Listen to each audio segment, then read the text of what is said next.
tout d'abord de parler de biodiversité rapidement. Alors sur la biodiversité, ce qui me paraît important de rappeler, c'est que, en tout cas sur le plan social, il y a sans doute trois types de biodiversité qui se présentent assez différemment. Il y a la biodiversité qui est prise en compte par les politiques publiques, hein, celle des espèces menacées à travers les espaces protégés, qui fait partie des objectifs d'Aichi, donc qui ont été chiffrés aussi à quelques dizaines, voire plus de milliards pour arriver à cet objectif-là. Mais ce qu'il faut être bien clair, c'est qu'en fait, c'est une minorité, une petite minorité, la biodiversité, qui est prise en charge par les politiques publiques actuellement. C'est-à-dire que la biodiversité qui nous entoure, celle qu'on appelle communément maintenant, entre scientifiques en tout cas, la biodiversité ordinaire, les oiseaux, les papillons qui nous entourent, ne sont pas pris en compte pour le moment par les politiques publiques, ou très peu. Et puis il y a un autre élément aussi, qui sont les espèces domestiques exploitées, bon j'en parlerai pas aujourd'hui, mais qui sont aussi encore un autre aspect de la biodiversité qui est important et qui se présente encore socialement différemment. Alors, sur la biodiversité ordinaire, donc très rapidement, quand même, ajouter que, bien qu'elle soit prise en charge, il y a quand même des choses assez inquiétantes. Hein, donc, perte de 400 millions d'oiseaux en Europe en 30 ans, hein, c'est énorme. Quelles sont les conséquences en termes de fonctionnement des écosystèmes, d'une part. D'autre part, si les oiseaux ordinaires n'arrivent plus à vivre, notamment dans les espaces agricoles, qu'est-ce qu'on peut en conclure pour la santé humaine? Ça fait partie quand même des questions sur lesquelles on peut s'interroger. Hein. Donc, il y a beaucoup d'espèces maintenant même qui sont communes, qui sont en train de devenir menacées. Donc, on a vraiment un effondrement en fait de la vie faune en Europe. On a fait déjà allusion à la crise des pollinisateurs, là aussi c'est quelque chose d'important. Donc Baptiste a parlé effectivement de l'importance justement à engager une négociation avec les pollinisateurs et avec les oiseaux communs. Dans les deux cas, il y a vraiment effectivement revoir effectivement le contrat entre les sociétés et la biodiversité. Et puis un autre élément dont je vais parler aussi rapidement, c'est les micro-organismes. Un micro-organisme, donc on commence à avoir des choses un peu plus précises actuellement. Et donc en gros, grosso modo, l'agriculture intensive, telle qu'elle est pratiquée dans les pays occidentaux, c'est perdre de 50% des micro-organismes dans les sols, avec des conséquences écologiques, sanitaires, qui ne sont pas encore très claires, je vais y revenir après. Alors, sur la biodiversité, quelque chose d'important d'ajouter, c'est que la biodiversité, ce n'est pas du tout conservatif, hein, c'est un processus évolutif, l'évolution. La biodiversité, ça fait 4 milliards d'années qu'elle évolue, elle évoluera encore après nous.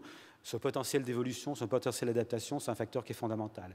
Malheureusement, même dans ce domaine-là, les nouvelles ne sont pas rassurantes, donc simplement un élément, hein, qui est la vitesse à laquelle, finalement, la biodiversité ordinaire répond au changement climatique.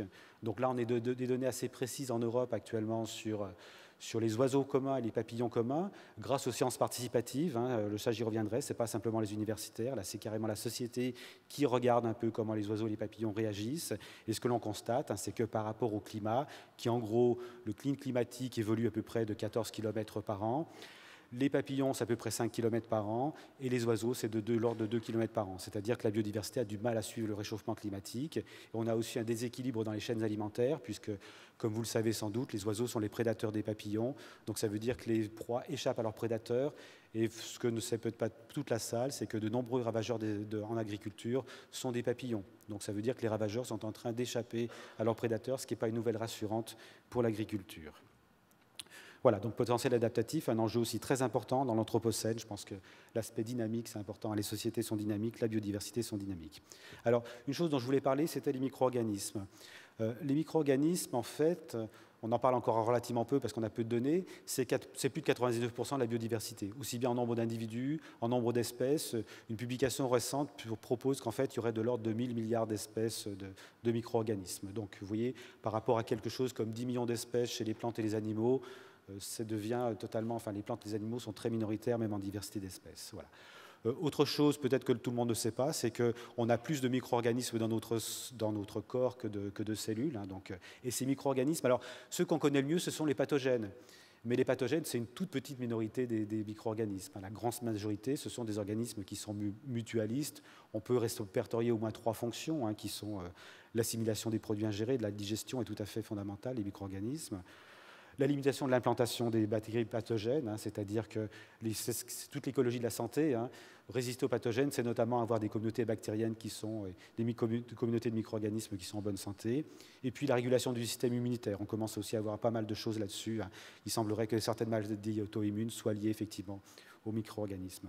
Alors, une des questions importantes et sur laquelle actuellement les scientifiques sont totalement incapables de répondre, c'est quelle relation avec la diversité animale et végétale. Et notamment, lorsque l'on perd de la diversité animale et végétale, quelles conséquences ça peut avoir sur les micro-organismes et donc quelles conséquences cela peut avoir sur notre santé. Ça, c'est quelque chose, actuellement, on est sur un continent totalement inconnu. Alors là-dessus, quand même, peut-être quelque chose à raconter. Là, j'ai essayé de représenter sur la droite une chaîne alimentaire. Vous savez, la chaîne alimentaire, donc on a les sols, les plantes qui se nourrissent des organismes du sol, et puis nous-mêmes qui nous nourrissons. Alors, quand nous sommes herbivores, bon, j'ai voulu simplifier, on n'est pas là en tant que carnivore, donc nous nous nourrissons de plantes. Donc on a cette chaîne alimentaire. Et en fait, ce qu'on oublie actuellement dans ces représentations écologiques de chaîne alimentaire, c'est justement les micro-organismes. Donc le nom qu'on utilise, c'est microbiote. Alors microbiote, c'est une communauté de micro-organismes. Et on commence à avoir des choses assez intéressantes sur le plan scientifique. 3 choses qui me paraissent intéressantes à rappeler. C'est qu'on commence à montrer que les micro-organismes des sols, en fait, ont une influence sur la composition des plantes. C'était montré, notamment les flavonoïdes chez la tomate dépendent finalement des micro-organismes des sols, notamment de la fumure. Alors, ce qui est assez intéressant et peut-être un peu bouleversant pour les scientifiques universitaires comme moi-même, c'est que l'agriculture biologique reposait sur un certain nombre d'intuitions comme cela qui étaient un peu hors du domaine scientifique. Et en fait, à travers ces données analytiques qui sortent le micro-organisme actuellement, on commence à avoir finalement une validation analytique de certaines intuitions de l'agriculture biologique, c'est-à-dire effectivement, le type de fumure que l'on applique, ça a des conséquences sur les micro-organismes des sols, sur la composition des plantes en termes de vitamines, d'oligo-éléments, d'antioxydants. Donc là, il y a vraiment aussi des choses qui sont très importantes. Donc là, on est complètement dans la biodiversité. Autre point important à rappeler, ce qui était bien montré, c'est qu'il y a une relation entre diversité végétale et allergie. Quand il y a plus de diversité végétale, il y a moins d'allergie. Alors par ailleurs, il y a aussi de très belles études qui montrent qu'il y a une relation entre la diversité végétale, la diversité en insectes et le revenu en ville. C'est-à-dire que les plus riches sont entourés par plus de diversité végétale et par plus de diversité en insectes aussi. Voilà, bon. Après la causalité, pourquoi, etc. Bon, ça reste à expliquer, mais c'est un fait aussi qui est intéressant à prendre en compte. Quoi qu'il en soit, donc on montre effectivement qu'il y a une relation entre diversité végétale et allergie. Par quel mécanisme, actuellement, on en est totalement incapable, mais c'est quelque chose, vous voyez tout de suite, effectivement, le microbiote, ça fait partie, évidemment, des éléments auxquels on peut s'intéresser pour expliciter cette relation. Et enfin, dernière chose, dont on va parler Le Monde d'ailleurs très, très bientôt, c'est quelles conséquences du changement climatique. Donc là, il y a une très belle étude qui va sortir chez les lézards et qui montre que des lézards exposés au changement climatique perdent 30% de leur microbiote en diversité d'espèces. Quelles conséquences, à nouveau, en termes de santé, etc. On ne sait pas, mais là, à nouveau, quelque chose aussi à explorer. Donc, vous voyez, dans le fonctionnement des écosystèmes, la notion de service écosystémique et biodiversité, sans doute que les micro-organismes vont nous amener à réviser un certain nombre de visions que l'on peut avoir. Voilà. Alors, je crois que sur la biodiversité, je vais en rester là. Et donc, maintenant, je vais passer à l'agriculture. Alors, l'agriculture, en fait, je dirais qu'il y a peut-être un triangle infernal, en fait, entre changement climatique, biodiversité et agriculture. Il y a des relations dans les deux sens, entre les deux. C'est-à-dire la biodiversité, effectivement, atténue le réchauffement climatique à travers le stockage du carbone. L'agriculture, c'est l'essentiel des impacts humains sur la biodiversité nécessaire à l'agriculture. L'agriculture impacte le changement climatique et le changement climatique, évidemment, a des impacts sur l'agriculture, sur les agricultures, justement. Le S d'agriculture est très important, c'est un peu la suite de mon exposé. Alors, les agricultures. Les agricultures ont été un peu passées, jusqu'à présent, ont été un peu négligées, en fait, finalement, dans le GIEC et dans un certain nombre de conventions internationales. Alors, donc, je l'ai dit, effectivement, donc qui parle de biodiversité, quelque part, doit parler d'agriculture, parce qu'effectivement, si on enlevait l'agriculture, finalement, la biodiversité, si elle était exposée qu'à l'urbanisation et qu'aux infrastructures humaines, finalement, serait relativement peu impactée. C'est quand même l'agriculture qui est l'essentiel des impacts. Voilà, l'agriculture actuellement est dans une grande situation de vulnérabilité climatique et environnementale, et on commence à le constater. Stagnation des rendements dans l'OCDE pour des raisons encore qui ne sont pas très claires. Cette année, moins 30% sur les rendements en blé. Et d'ailleurs, les variétés populations ont mieux résisté cette année au climat déplorable de l'Europe. Variétés populations, c'est les variétés qui sont génétiquement mélangées, donc celles qui ne sont pas à la pointe de la recherche agronomique, et visiblement, elles résistent mieux au changement climatique. Je reviendrai sur cet aspect-là. Et puis l'aspect qui est très important, c'est la vulnérabilité sociale et politique. Actuellement, on a plus d'1 milliard d'agriculteurs, donc c'est quand même une population qui n'est pas négligeable à l'échelle de l'humanité. Alors évidemment, c'est 90% d'Afrique en Asie, donc c'est peut-être aussi pour ça que c'est passé inaperçu, parce que finalement, dans l'OCDE, il y a très peu d'agriculteurs. Et puis surtout, quelque chose qui est important, c'est qu'à l'échelle mondiale, la taille des exploitations actuellement diminue. Elle diminue, elle est de l'ordre de 1 hectare. Voilà. On a actuellement donc 300 millions d'agriculteurs en Inde, par exemple. Et quelque part, dans un certain nombre de plans de la FAO, ce que l'on prévoit, c'est la modernisation de l'agriculture selon le modèle de l'OCDE. ce qui pourrait entraîner un exode rural massif. L'exode rural massif, donc quand même, rappeler qu'en Europe, ça ne s'est pas passé de manière harmonieuse, c'est-à-dire que quelque part, dans les deux dernières guerres mondiales, il y a quand même des relations avec l'exode rural. Et puis, un autre élément qui est relativement peu signalé, c'est que la guerre civile en Syrie, en fait, est précédée par une sécheresse historique. Alors, évidemment, la sécheresse et les événements qui ont été assez dramatiques dans le domaine de l'agriculture ne sont pas le facteur explicatif de la guerre civile en Syrie, mais quoi qu'il en soit, il y a une concomitance et c'est sans doute un des éléments déclenchants et qui peut amener aussi à réfléchir sur le fait que, effectivement, les exodes ruraux qui pourraient être importants risquent d'avoir des conséquences sociales, militaires, qui peuvent être assez importants, et on peut penser à l'Inde et au Pakistan notamment, qui sont des puissances nucléaires. Voilà, alors l'agriculture, donc l'agriculture effectivement au pluriel, parce qu'il y a différents types d'agriculture. Entre l'agriculture de l'OCDE et l'agriculture des pays du Sud, il y a de grosses différences. Alors ce tableau, qui est un peu, il y a quelques données, ce que j'aimerais signaler à travers ce tableau, c'est tout d'abord que l'OCDE est très particulière dans le domaine de l'agriculture. C'est vraiment un point qui est totalement hors des statistiques. C'est un point tout à fait extraordinaire. Pourquoi ? En fait, on a très peu d'agriculteurs, donc c'est 20 millions d'agriculteurs, moins de 20 millions d'agriculteurs, je vous ai dit, sur plus d'1 milliard, donc très peu d'agriculteurs, et la population d'agriculteurs décroît dans l'OCDE, mais ça c'est unique, c'est quasiment un des seuls ensembles avec l'ex-Union soviétique où le nombre d'agriculteurs diminue, et où la population d'agriculteurs a quasiment disparu. On a moins de 5% d'agriculteurs.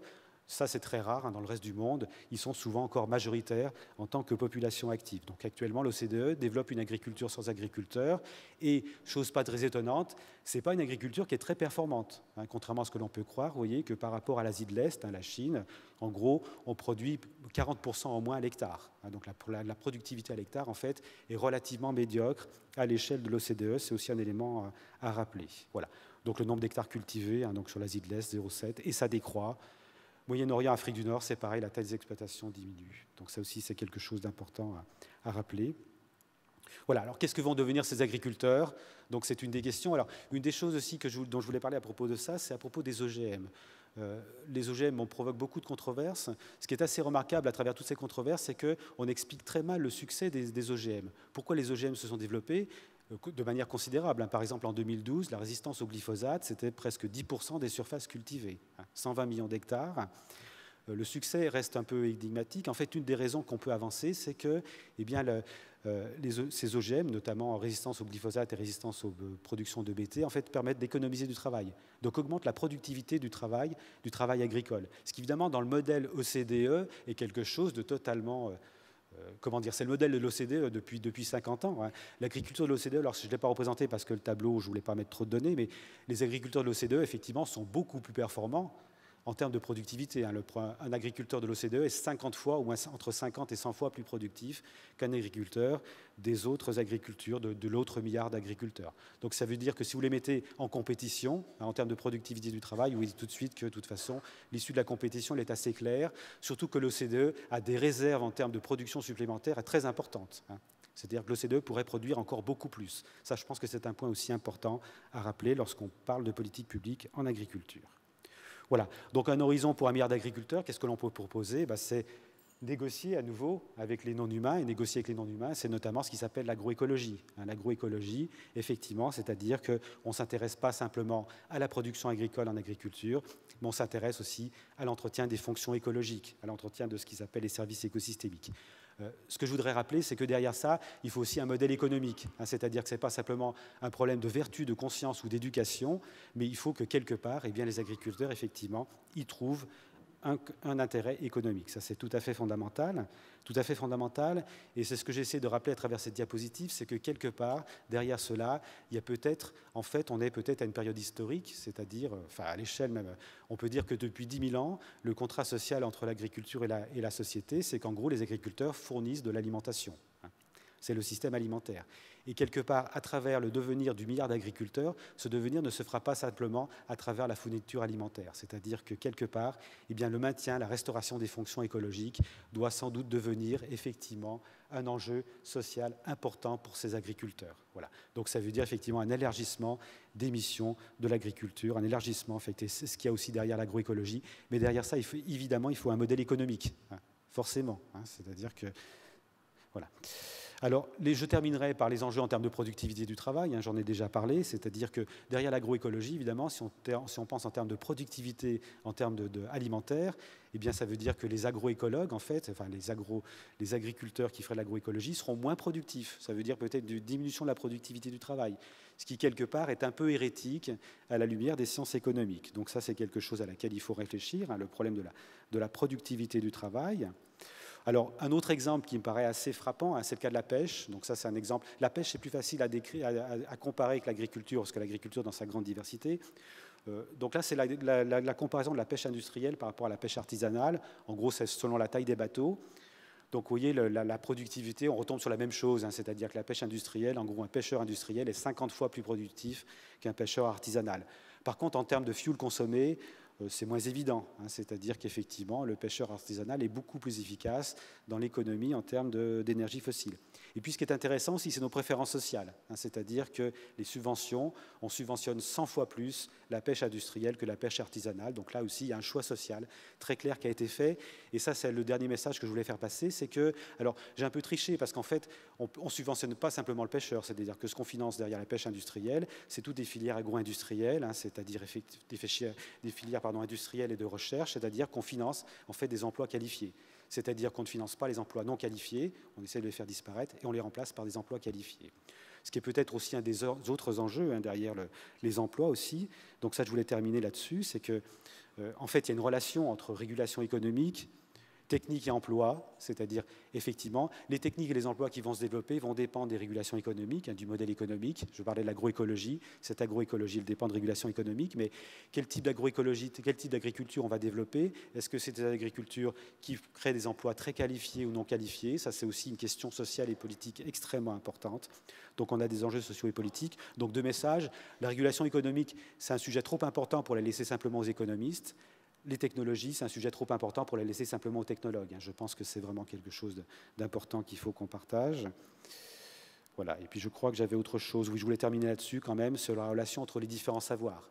Les différents savoirs, c'est-à-dire que, en fait, ce qui s'est développé derrière la pêche industrielle, l'agriculture de l'OCDE, en fait, c'est des emplois très qualifiés, des emplois qualifiés par l'université, c'est-à-dire, en gros, les savoirs validés par l'université. Alors, dans ces savoirs validés par l'université, il y a aussi des hiérarchies, et peut-être que cette hiérarchie, il faut la revoir, c'est-à-dire que, notamment, et Philippe Descola est très éloquent dans ce domaine-là, c'est que l'anthropologie et l'écologie sont sans doute des disciplines systémiques qui sont totalement indispensables, qui devraient être enseignées au lycée. On en discutait à midi, le manque de culture des leaders politiques dans le domaine de l'écologie scientifique est dramatique. C'est parce que c'est un sujet qui, évidemment, qui est tout à fait essentiel, et l'anthropologie aussi. Donc là aussi, il y a des sujets qui sont importants. L'éducation, notamment des élites, elles ont besoin d'avoir des connaissances en anthropologie, en écologie.